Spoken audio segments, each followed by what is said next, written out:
അഫാനും ഭയങ്കര സുഹൃത്തുക്കളായിരുന്നു. തമ്മിൽ പ്രശ്നങ്ങളൊന്നുമില്ലായിരുന്നു.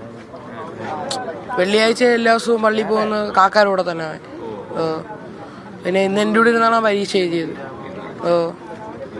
അപ്പോ ഇങ്ങനെ വീട്ടിലോട്ട് പോകുന്ന കാര്യങ്ങൾ എന്തെങ്കിലും പറഞ്ഞിരുന്നോ? ഇല്ലല്ലേ, പരീക്ഷ എഴുതി കഴിഞ്ഞ് നമുക്ക് 4 മണി വരെ ആയിരുന്നു. അവൻ വെക്കെന്ന് പോയി. അതിന് ശേഷം വേറെ ഒന്നും പറഞ്ഞില്ല.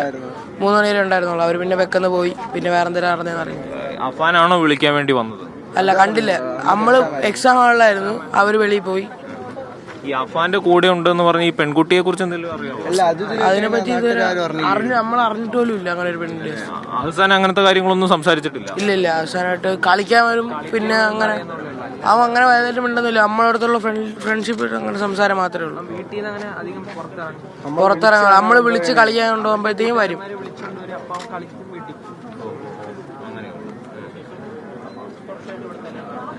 നിങ്ങൾ ഞെട്ടി. സ്വപ്നമായിട്ടാണ് തോന്നുന്നത് കേൾക്കുമ്പോഴും. ഇന്ന് പരീക്ഷ എഴുതിക്കൊണ്ടിരുന്ന പയ്യൻ, ഞാൻ ഉറക്കത്തിലായിരുന്നു. അപ്പോഴാണ് പയ്യൻ വന്നിട്ട് പറഞ്ഞ ഇത് കണക്ക് ഇങ്ങനെ ഒരു പ്രശ്നം നടന്ന് പറഞ്ഞ. അപ്പോൾ ഒരു